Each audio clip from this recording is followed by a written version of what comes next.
Baiklah, pada kesempatan kali ini izinkan saya membahas tentang unsur-unsur teknik dan interpretasi citra. Dasar interpretasi citra penginderaan jauh.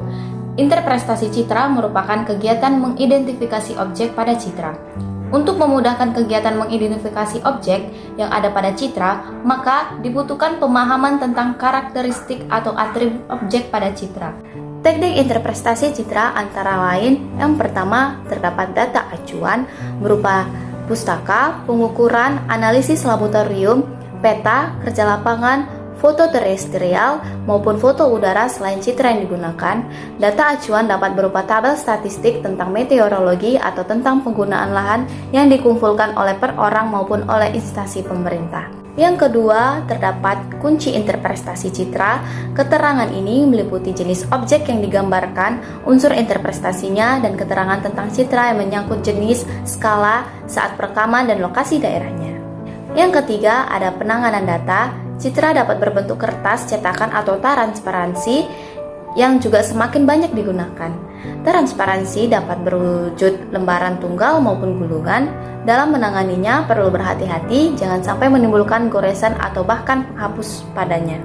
Yang keempat, terdapat pengamatan stereoskopik. Pada pasangan citra yang bertampalan dapat menimbulkan gambaran tiga-dimensional bagi citra tertentu.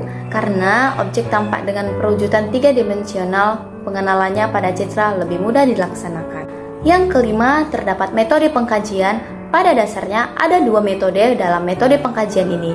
Yang pertama ada fishing expedition, citra menyajikan gambaran objek di permukaan bumi.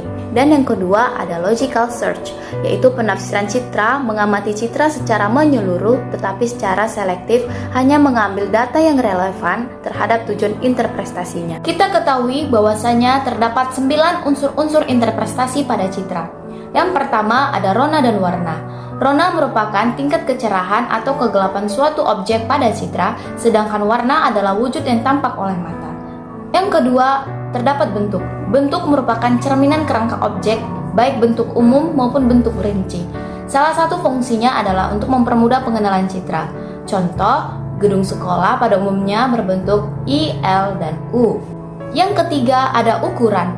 Unsur-unsur yang termasuk dalam ukuran adalah jarak, luas, volume, ketinggian tempat, dan kemiringan.